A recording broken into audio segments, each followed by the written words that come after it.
Okay. Let's see. How do I start this shit out? I don't have scripts. Say your name. Okay. Just. You are listening to Abstractions That Glow, Episode 6, featuring me, Avon. Today, we're going to talk about sheeps, goats, and cats, anti-drag shit, waking up early, fuck psychics, and random facts. Today, we have with us Amy. Everybody say hi to Amy. Hi, everybody. All right. I don't know if you read my blog or anything, but this is my girlfriend. Isn't she cute? Yay. Isn't she pretty? Yeah. I dot a lot more than she does, obviously. I mean, You're sexy and you know it. yeah, precisely. Yeah. Okay, so let's see. Our first subject is sheeps, goats, and cats. Yes. Now, we hung out with some sheep on Saturday. Right. Yes, which was yesterday. And was a small ruminants class at the local community college. It lasted about 2 hours, and the sheep were from the Netherlands, were they? Yeah. Yeah, they were the Netherlands sheep, and they had just had their lambs, so there was a whole bunch of little baby lambs running around. And they were fucking cute. Yeah, they really were. They were actually kind of ridiculous. Their mamas would come up to people and try to like eat things from them, and I was kind of hoping the goats would be there. I know you really love the goats. I love goats, and I like goats because they remind me of cats. They're like cats with hooves, and nobody's gonna dissuade me of that. Why do you think they're like cats with hooves? Have you not seen? Well, of course you were with me when we went to that one farm where the goat got up on the bench seat and loafed, and just sat there, and then how they like to be like scratched right behind their horns. Yeah. Like, that's total cat behavior. Yeah. I think there were a couple of sheep that were actually trying to be lap sheep also yesterday. Oh, yeah. Yeah. Yeah, there was the gray one with the super dense wool who pawed at you. Yes. And, like, it's a hoof, but she literally pawed, like, at her and me. And licked right where I put perfume on. I was like trying to come up into my lap, and I was like, no. Yeah, and the instructor was talking about, raising them for wool and for milk. And she kept mentioning how often people have lambs, especially as pets. And I never really thought about that before. I thought goats made better pets because, hail Satan. But, yeah, that's pretty funny because she's Christian. I don't. It doesn't. You don't bother me. Anyways, yeah, I've actually met people that have kept goats as pets, but never anybody that's kept a sheep as a pet. Have you? I mean, no, but I think that most of my life has just been working. So, yeah, I knew somebody who had ducks for pets, and the ducks would follow them around. And every once in a while, they'd bring duck eggs in. But Duck eggs taste funny. Why do you think that? I think they just do. They have this. I can't really describe it. It's impossible to describe egg tastes. Like, could any of you listening actually describe what an egg tastes like and not mention salt? Mouthfeel? Even then, like, is it soft boiled? Is it parboiled? Is it hard boiled? Is it fried? Is it baked? Is it scrambled? Does it have cheese? Like, eggs are very versatile. They're gorgeous. Like, if you whip up the egg white, you get a meringue, gorgeous. Anyway, I digress. So right now our cats are grumbling at us because Bentley wants food. Well, he always wants food. He's a big boy. Yes. So they are, I don't know, the behaviors of our cats are very, Goat-like. well, Bentley thinks he runs the house, but Thor actually runs the house. Bentley does control Avon. Yeah. Yeah. Yeah. And he's right here, and if I try to pick him up, he'll run off. Mm-hmm. But, yeah, like sheep, goats, and cats, having them as pets, I think having them together as pets is probably the most logical thing than dogs, goats, and sheep. I didn't think so. Like, it was interesting. When we were at the farm, I asked about guard dogs for the sheep, and the instructor said they had never had any luck with that. But then you have countries specifically that use dogs to help them herd sheep. But that's just herding, not gardening. Or guarding. Gardening. I'm going to garden a goat. I mean, a gardening dog. That would be... Ooh. I mean, That'd be cool. Yeah. Yeah. My sister's dog eats the tomatoes off of the tomato plants, and that's his help in the garden. Well, That's not very helpful, but, you know. Yeah, that's like He's a harvesting dog, not a gardening dog. That's like 6-year-olds going and grabbing strawberries. Mm-hmm. Like, they don't put them in the basket. They stuff them in their mouth. Directly into the mouth, yeah. Even if there's a bug on it, they don't care in the mouth because it's a strawberry. And strawberries rock. But yeah, she mentioned that she had a dog. The dog got along with the sheep, but as soon as she left, the dog followed her. And like... Basically useless because she wanted it to stay with the sheep and guard them. So that made me think of like maybe raising a baby puppy with the sheep so that it would know that its job was to guard them. But I don't know. If you know anything about this, or cats with sheep and goats, or dogs with sheep and goats, or know how to build and program a robot to guard sheeps and goats. Robots with you. Well, I mean, that's where we're going. Uh-huh. That's the world. That's the world. That's the fucking world. Also, fuck Elon. What did I say? Just let us know. Send a wiki or something. And we were warned off from rams or bucks, because they smell funny. Having them as pets. Yeah, they smell funny, and if you have female goats, it's just going to be a shit show. You would have to keep them in separate areas, and it would be a waste of space and far too time consuming. But yeah, we got a lot to learn. Yeah. Yeah, a lot to learn. I mean, if I just wanted one goat as a pet, then I would get a buck and, like, just take him out for walks occasionally. Are you serious? Yeah. Okay. Why? Why? I learn something new every day.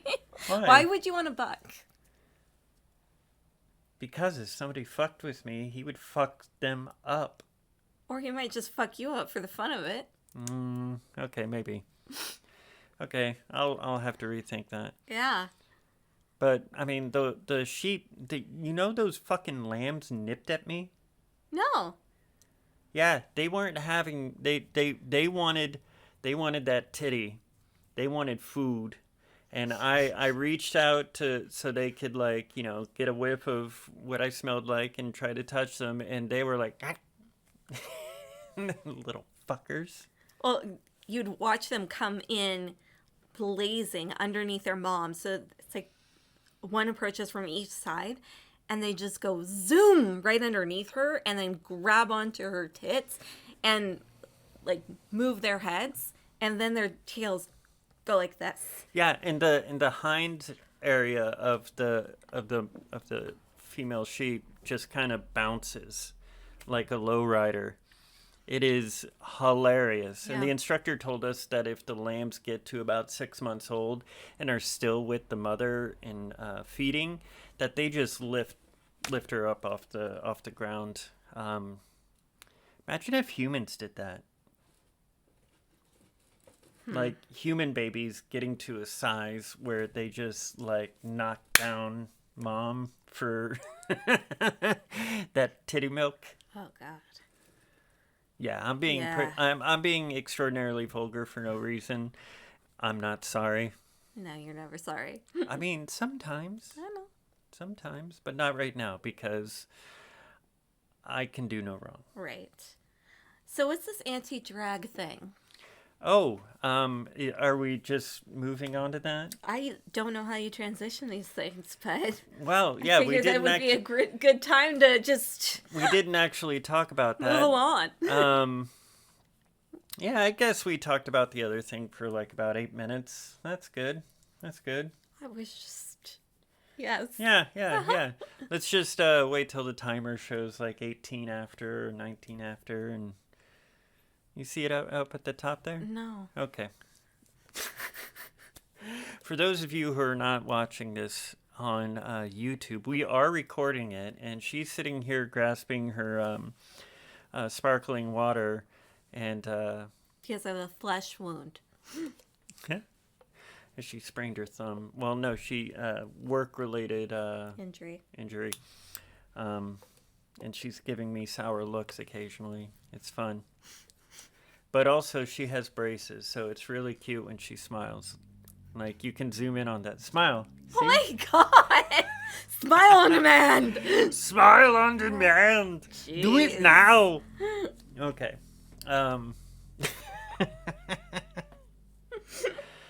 Yes, this is why I don't do any editing. So, anti-drag. You, like, before I realized I was trans feminine, I thought for a time that I might go into drag myself. Oh, this is a new story for me, so I'm learning this as you go. Well, As you are. I mean, you can't tell all your stories like just sit down one day, have dinner, and tell all your stories. Like, you know, sometimes they just come up naturally, or they come up when you're doing a podcast. Yay! Okay, so yeah, like I don't watch it anymore, but I was watching RuPaul's Drag Race, and I got really inspired, and I got really into the idea of like dressing up in drag because I had done kind of low key drag when I was much younger, and which I'm still young. I'm still very, very young. So not too long ago. And yeah, I was thinking, you know, I'm going to go do this. This sounds like a great idea. It'll get me back into performing. And this was all before the pandemic, mind you. And my drag name was going to be LED, Luscious Electric Diva. Like LED lights. And I was going to incorporate LED lights and everything. Because, Okay. of course, I would have to be Extra in cyberpunk. Extra and, even for drag. I mean, I don't know if that's a possibility. Like, drag is extra by definition. Extra cupcake. It's like frosting everywhere and just fabulous. It's like an all frosting cupcake, yeah. The costumes, though. Oh my God. Those ladies. Some of them are just mind-blowing. And like, I don't bother with makeup most of the time, so when I see the transformations with the makeup, I'm just I think in their language I'm gagged because it's just fantastic. Yeah, the Trixie Motel show. Yeah. Like when you saw Trixie Mattel out of drag. It was the same thing when I first saw RuPaul out of drag. I was like, what? You couldn't just do a double take because the transformation is so complete that, yeah, it's very striking. Yes, that's a good word. Anyway, so you were going to be at LED, the drag queen. A drag queen. A drag queen, not the. Yeah, because that would imply that I'm better than RuPaul, and I do not want to elicit that kind of hate. So I'm not trying to do that, girls. Just sit down and sip some tea. All right. But I didn't get to starting because I was new in Portland and I was like still trying to find my footing, and it was a rough go. Okay. So I didn't quite get started. And when I started working, I was still considering it, but then the pandemic hit, The Great Panda. and that sucks monkey balls. And then I realized, oh wait, I don't need to do drag. I'm trans. Yay! I could still do drag because fuck it, anybody can do drag. One of a trans person was on one season of RuPaul's Drag Race. It was I think it was season 4 or 5. I don't know. It was the first season that I had seen of Ru's race, and they had transitioned from female to male, and then they did drag, and they ended up being in the top 3. So that was pretty cool. See, I only remembered the drag queen who was transitioning to female and doing drag, and RuPaul was not about that originally. RuPaul was like, you can't be a woman and do drag in my shit. And fuck you, Ru. No, it was during the pandemic. It was like the first race during the pandemic. Oh, yeah. No, Yeah. fuck that one, too. Anyways. That's a different segment. Yeah, that's like It's a different segment, babe. my whole problem with RuPaul is a different thing. But so I know about drag. I know lots of drag queens, or I used to. I don't really communicate with them anymore. The pandemic crushed a lot of long distance relationships and communications.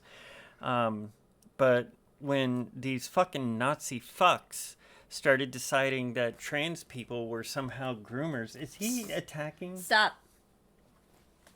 Hi. We Okay. have the strike of a cat. Yeah, there was a cat trying to get our attention. But yeah, these Nazi fucks trying to imply that drag queens are somehow dangerous to children pisses me off. Mainly because the people who are historically dangerous to children are white, Christian, and the ones that are actually against the LGBTQIA plus community. Those are the people that are often found to be pedophiles. Yeah, fear and statistics don't really talk to each other. It's, you know. Yeah. So that's some utter bullshit, and if you support anti-drag shit, then you can just fuck off and like choke on sand. I don't give a fuck. Maybe you could do some research and come to a different conclusion. Yeah, now you know that So this is the reasonable the relationship we have. the reasonable voice in the room. Like I'll straight up say I just want to stab people in the mouth when they piss me off. And they're a pacifist. I am a pacifist. So that's interesting. Well, I mean, that just it's a way for me to express my disdain. Bark is bigger than their bite. Yeah, but I'm much bigger than a chihuahua. Yes. Yes. In a lot of ways. In a lot of ways. Oh yeah.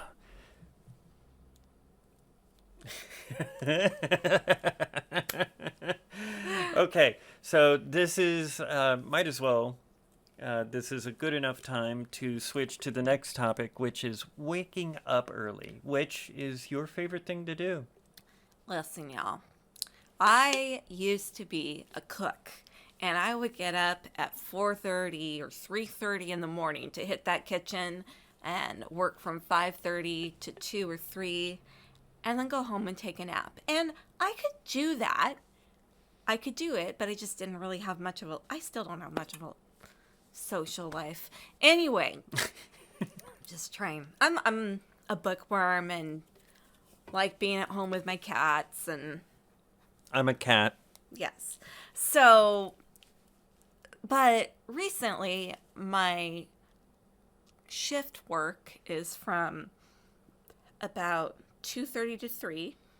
That's when I go to work, PM. And then I come home at 11 or 11:30 sometimes 1:30 if I'm working overtime. Mm-hmm. And so the morning is just, what is the morning? At that point. So, I mean, we don't have children at this point in our relationship. So, Unless you count cats. which are children training wheels for a family. Um, and yeah, so waking up early is not something that I do on a regular basis. I try to wake her up at 10. That doesn't work. I try to raise her at 11. That doesn't work. Right around noon, she's like, maybe I want to get up. And then by that time, she has 2 hours before she needs to leave. We spend the weekends together. Yeah, but that's not it. It's more about you having the feeling that you know are living more of a life than just Well, I just sleep need and a work. routine for that. Yeah. I'm terrible at making routines except for at work. So at work, I have I do this when I first come in, and then I do the majority of the work, and then right before I leave, I do these things. And it's very, planned and thought out. But home has always been a little bit chaotic for me. People who have been in, I don't know, who have family with mental illness or who have been in abusive relationships might be able to relate to this. As like work becomes the safe place and home is not so much. So I think that for some of us, our real personality comes out more at work when we feel like safe than it does at home. So I'm still trying to learn those things. It's very helpful to have you wake me up because you make me coffee and you make me breakfast. Yeah, I do all the wifey shit. And you pack my lunch. Like I said, I do all the wifey shit. I miss cooking. I've been 4 weeks with this hand injury and probably have another 2 before I can start doing work. And I love to cook, love to garden, love to crochet. So I'm relegated to reading, watching TV, and giving cats Belly cuddles rubs. at this point. Yeah, but yeah, I really do appreciate all the ways you contribute. You also clean the litter box, which is absolutely fantastic. But I am still trying to wake you up early, and you are not about that. No. I mean, if there's like a certain thing that we ought to get up and do, that's why I was trying to figure out like exercise. Like, when do we go to the gym? You see, you would have to wake up like at 9. Well, I mean, like if we had a scheduled class to go to. Ugh. I know. I'm difficult. Okay, how many of you out But I'm there cute. actually... Yeah, she is.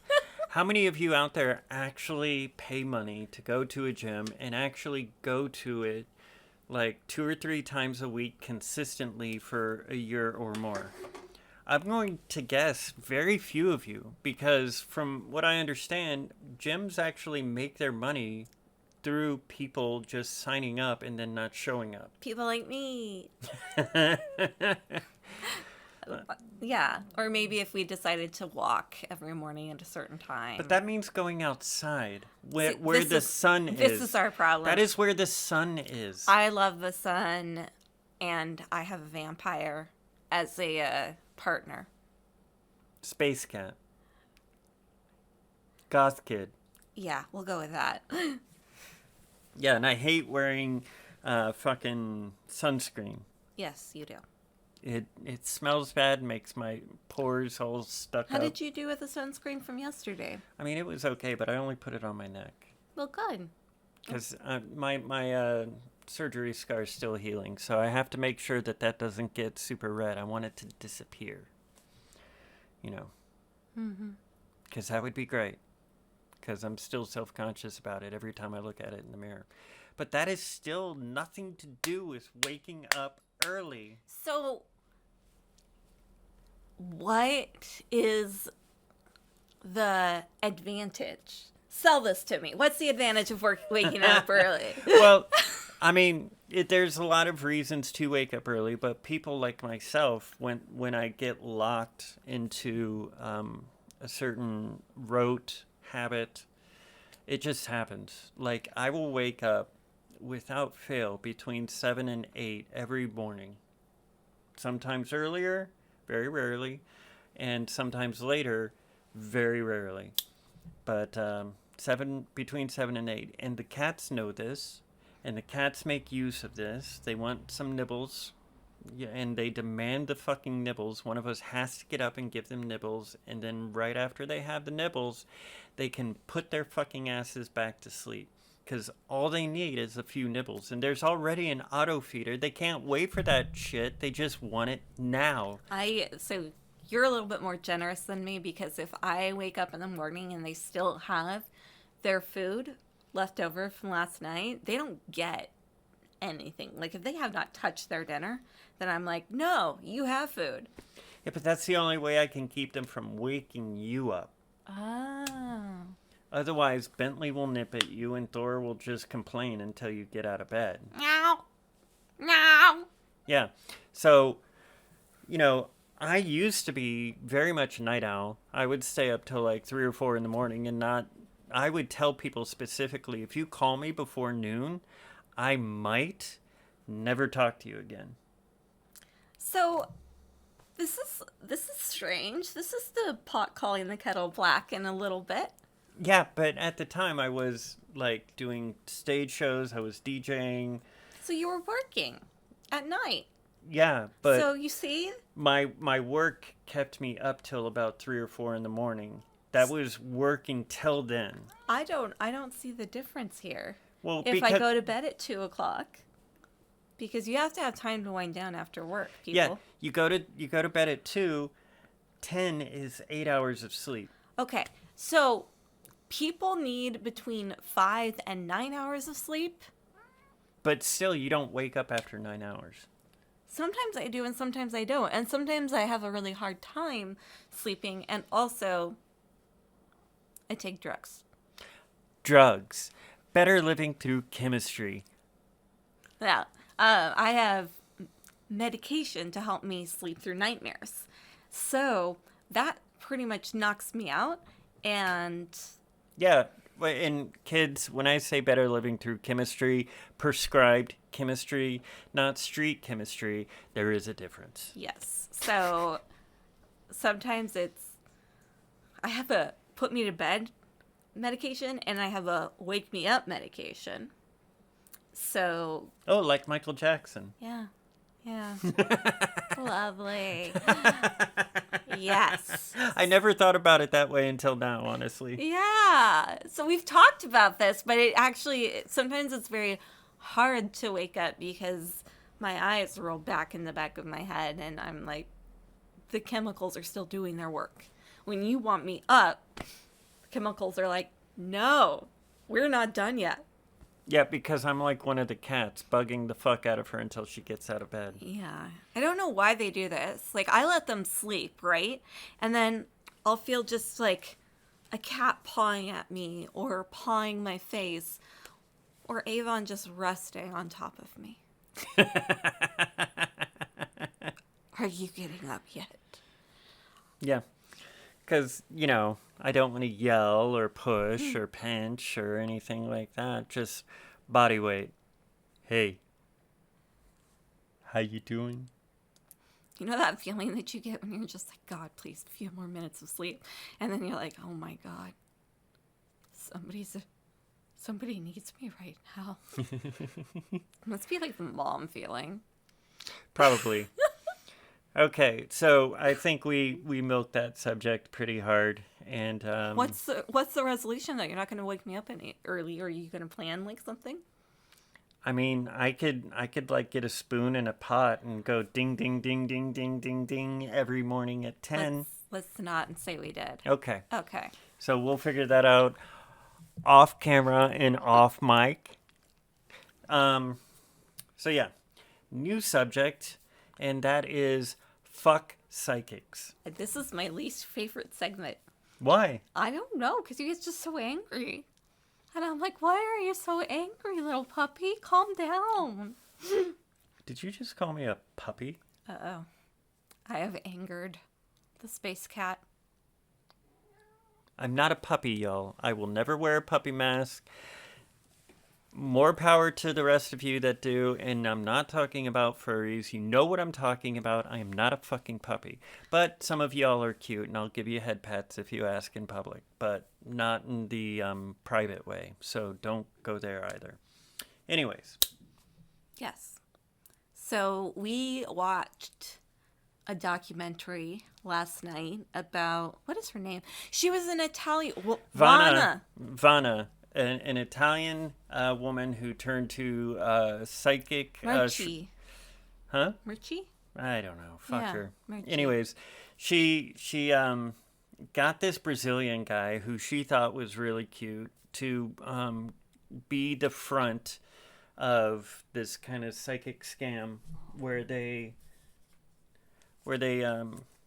would prey on people and send them little trinkets and stuff and tell them, you know, you're going to die or your daughter's going to die if you don't send us money and all this stuff. And yeah, so I've told you. They went to jail for it too. So Yeah. it's like a proven thing. They went to jail. They served their time. They never showed any remorse. None at over all. it. They're sociopaths. So, yeah. But before that, I had told you repeatedly, or a number of times, about my feelings on psychics and mediums and Former card reader, y'all. Yeah, so tarot, if you need a tarot reading that is not accurate, nope, hold on. here we go. So, no, what I was getting at first, and then we'll go into that, is you weren't really understanding the vitriol and bile that I had for psychics. This is true. And then she watched this documentary about this charlatan that, like, literally put people in poverty, and terrorized them. And taught their phone operators to, like, threaten death and police and all this other stuff. And it's just horrible because these people then turned around and is like, you know, if somebody told me, and these are the people who were doing the scam, if somebody told me that, you know, I'm going to give you lottery numbers, send me, you know, like $200, I'd be like, fuck you and hang up. But that's the bitch that told people that. I'm like, oh my fucking God. Anyways, you understood a bit better why. So the whole thing was that they didn't feel like they were scamming people because people were so stupid to believe this. But I don't think that they know that kind of desperation that people feel where they don't know what to do and they don't know where to turn and they don't have those strong social supports. So they're just basically preying on the most vulnerable people to make themselves rich, which we see that so much in just so many different areas that it's, you know, it's almost like a prescribed way of life in capitalism. And but to be fair, yeah, like just selling something for nothing. Yeah. It just, no. Yeah, it's predatory, it's deceitful, it's you know, like bad faith in it, like on every level. And like I used to read tarot cards. I did it at the Renaissance Festival. I did it on the streets. I even like took over an absent tarot reader's spot in Jackson Square when I was in New Orleans and did a few readings and got a few $100 because I needed drinking money. And some people would come by and be like, "Is this your table?" And I'd be like, "Fuck off. I'm doing readings." Like, you know, whatever. But at no point in the entire history of me reading cards did I ever tell anybody that I was communicating with spirits or that what I was giving them was life advice that they could base like hardcore decisions on. There was a time where I was like, this is what the cards are telling me. these are the things that you might want to look at, you know, relate them to your life your own way. And I would tell a nice story, they would be entertained, and I'd get paid. And now, anytime I do a reading, I specifically make sure people know this is a magic trick. It is for entertainment. It is cold reading. It is, playing off of people's reactions to pictures and words. Like you have to be a good ad lib performer when you're a tarot reader. And some of the best ones just don't give a fuck and say, "Oh yes, your dead grandfather's talking to me. Give me an extra $150." Like, what the fuck? Scam artist. Yeah. There's all sorts of ways to scam people. Yeah. And, like, no apologies if you're a psychic or a medium and you're a fan of mine and now you're like, wow, you're a fucking dick. No, fuck you. You're preying on people and lying to them. You're not connecting to the spirit world. You have no insight into the future. You are not regressing them to past lives, and you are not fucking Cleopatra. Get over it. It is entertainment. So this one is very, like, non-religious. So if that's your religion, Being a psychic isn't a religion. well, isn't there, like, voodoo and all those different things that draw from, like, spirit world and... That's different. Yeah. The Loa, that guardian that they communicate with, that is a ritual practice. That isn't So them. we're not talking about ritual practices or people who have a legitimate faith base in those sorts of things. Yeah, voodoo. So just be very clear. Yeah, voodoo faith has been co-opted by like pop culture and misrepresented in a lot of significant ways. The voodoo belief structure has nothing to do with the, theater that a lot of people have added to fortune telling. And even the derogatory word gypsy is still used by a lot of these people. And this is Bentley. I think he's been on camera once or twice before. But the derogatory gypsy is still being used by a lot of these people who claim to be psychics. And it's like, do we have to use that still? Like, could you just... Yeah. So I think that this happens, though, in a lot of different religions, is that scam artists will get a hold of a belief and twist it for their advantage. So I think that seeing what people do and measuring that up against their words is probably the best indicator that you have. If anybody says they're communicating with a dead relative, they are not, and they're lying. You can't trust anything else that comes out of their fucking mouth. You just can't. Because fuck them. This is my hardline person, and I'm the compassionate one, so... Oh, I have compassion, too. I have compassion for people who go, yeah, I'm a dumbass. I'll stop doing that. I'll have a little compassion for you. But if you tell me you're going to cast a hex on me and you've spoken to my ancestors and they're disappointed with me, two things. One, most of my ancestors can suck a dick. I don't give a shit about them. And two, no, you didn't, so fuck off. Anything else to add? I will be here to pick up the pieces. That's all I'm going to say about that. Oh my goodness. Yeah, I'm sorry. I get a little heated. So this is why I don't like this segment, but that's okay. I get a little heated and I get it.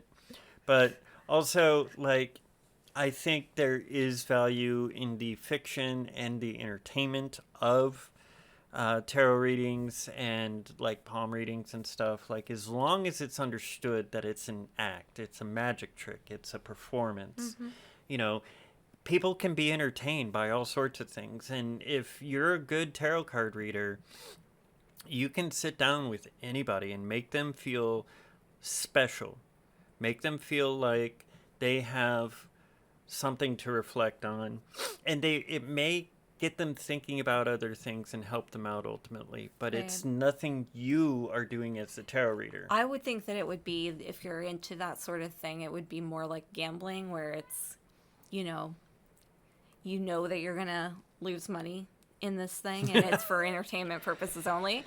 So that's kind of how I see it. I'm not very like black and white on the whole thing, but I do think that people need to realize that it is like gambling and that you are paying for an experience. Yeah. And it's not. It shouldn't be something that your life revolves around. Just like gambling, because if your life revolves around that, honey, you need help. Yeah, totally. Like, fuck that shit. Like, tarot reading can make people think about stuff and help them out, but it is not a key. It is not magic. It is not connecting to a spiritual realm. That shit just doesn't happen. If ghosts were real, this fucking world would be impossible. Yeah, Like, we have different opinions on this one that we've already talked about. okay, but yeah. that's a whole Yeah. other segment that we're not getting to today, because now we're at probably my favorite regular segment, which is Yay. random facts. So how does this one work? Okay, so just any thoughts or like ideas or anything you just want to share. I just kind of ramble on just things that have been shaking around in my head like marbles. You know, You have marbles in there? don't we all? Isn't that where the phrase "I lost my marbles" came from? Or is that testicles and ovaries? Are those marbles? I don't know, guys. I don't know. Yeah. Let's see. Random facts. You've been watching Star Trek Discovery, Yes. and do you like it? Yeah, I do. We went to a con here about a month ago. Oh God, has it been that long? I think so. Wow. And we met Ethan Peck. Very pretty boy. I didn't know. I had no idea.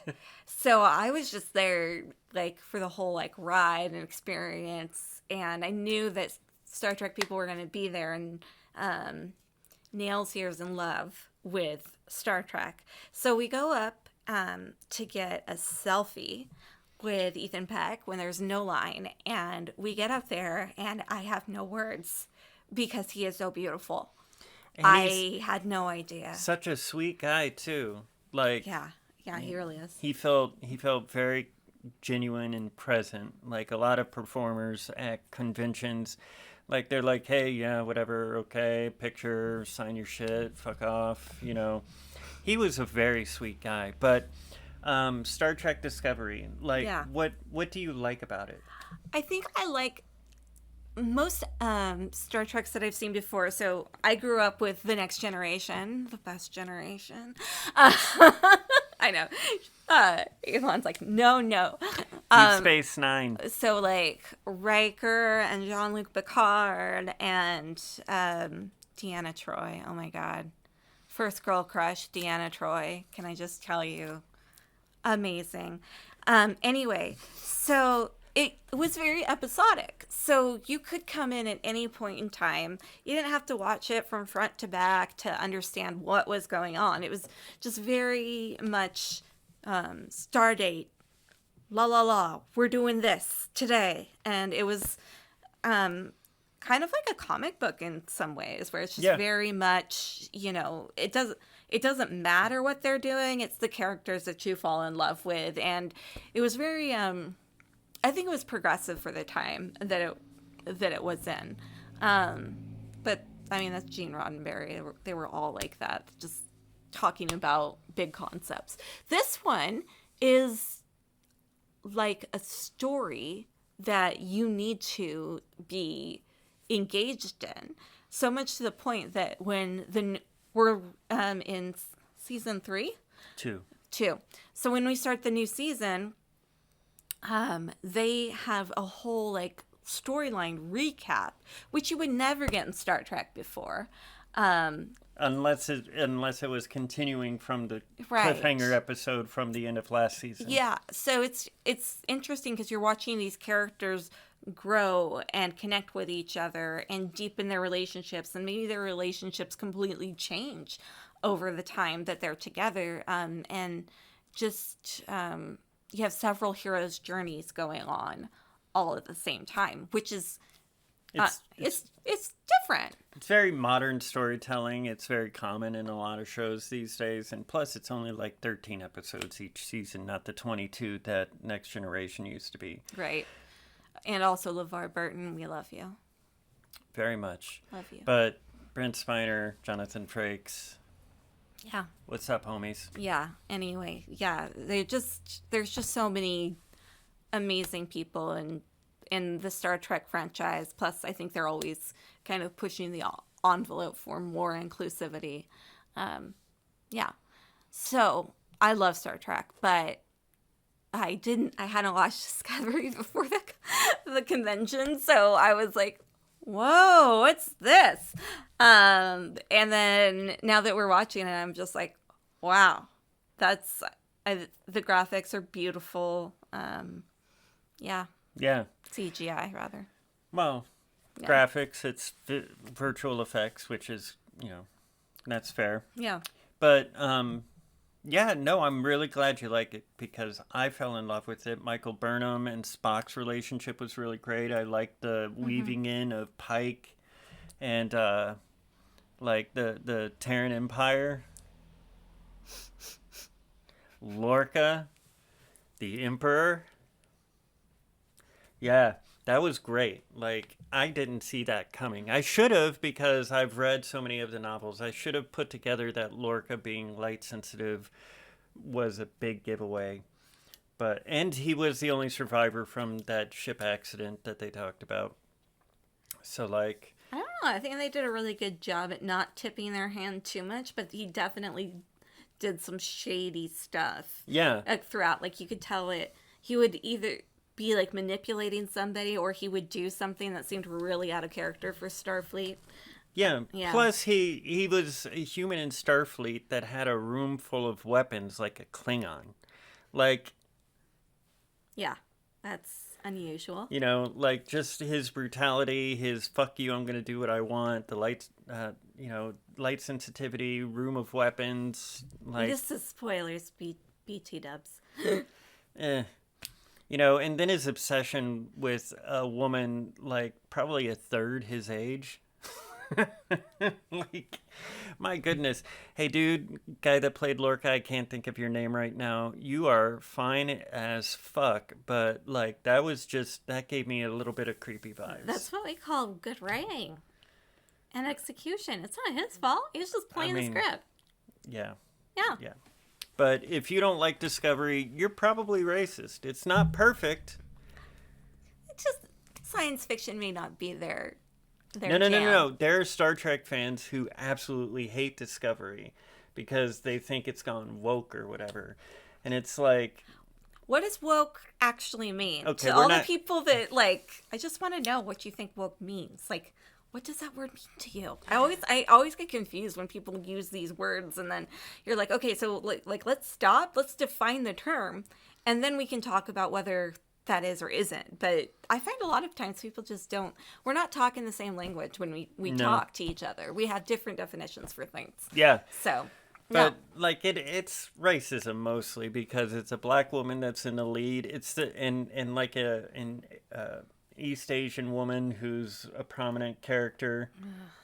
Yeah. And it's mostly women in the show actually. Now that I think about it, and a couple of gay guys. Like they're really. I feel like it's 50-50. It's more female oriented than other Star Trek shows have been. Exactly, because we're getting more to equality, even though we still have to do things about the pay gap. But Yeah. But yeah. that's why people, when people leave out Deep Space Nine from the Star Trek conversation, I'm always like, well, what about Deep Space Nine? And they're like, oh well, that wasn't good Star Trek. They were on a space station. They weren't on a ship. They weren't exploring. And I'm like, okay, well, yeah, racist.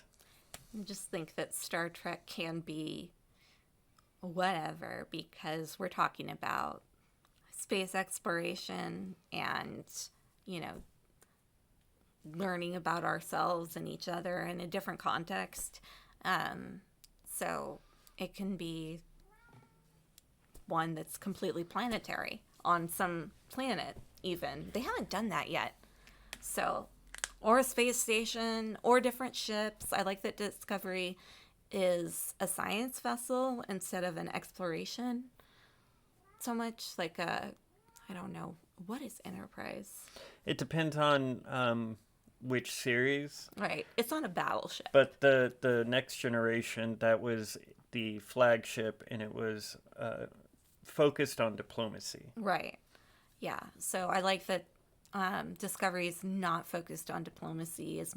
It's more focused on innovation and science and all that. So, yeah. I mean, but this is what science fiction is. It challenges worldviews. And for people who don't know their science fiction history, the genre was created from Frankenstein, which was written by a woman. So if you're upset about that, then I don't know what to tell you. Like, your favorite genre is from a woman, so... And the best Star Trek, the original series episode, written by a woman who hid the fact that she was a woman by just using her first two initials and her last name, which I thought, like, pretty clever, but also she didn't need to do that. But right. She would have... The show wouldn't have been as popular if people knew that it was a woman. Women have always been, always, from its inception, in science fiction, involved creating science fiction. So I don't understand why people would be angry about that, because, maybe you just don't know your history. I don't know. Yeah. Well, I think we've reached the natural end of Random Facts and the end of episode 6 of Abstractions That Glow. I want to thank my lovely girlfriend, Amy, for being on this episode. You want to tell them how to find you online? Not really. I am more recluse than most. I get, like, weird random DMs from people, and I usually won't reply to those things. No, that's cool. But, you can always comment here, and I'm sure my partner will tell me about it. And then maybe at some point I will come out of my shell, but for right now I'm trying to stay away from the creepers out there. You're creepy. Stay away. Yeah. Well, that's fair. I can be the loud, obnoxious one that's online all the time. Yeah. You can find me on the interwebs, on the interlinked computer devices, by going to nailsthatglow.com. I'm also on Mastodon, Eldritch Cafe, Nails That Glow, and Fuck the Bird site. This is Twitter. They know. Oh, yeah, they know. They know. Bird site. That's what it's called now, because fuck Elon. It's the site that must not be mentioned. The site that shall not be named.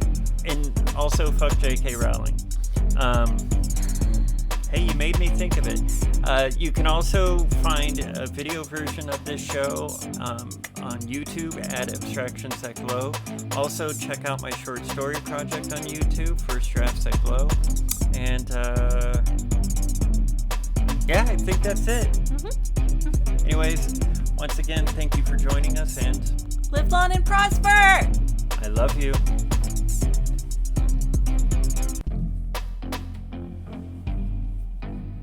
There, did you have fun? Yes.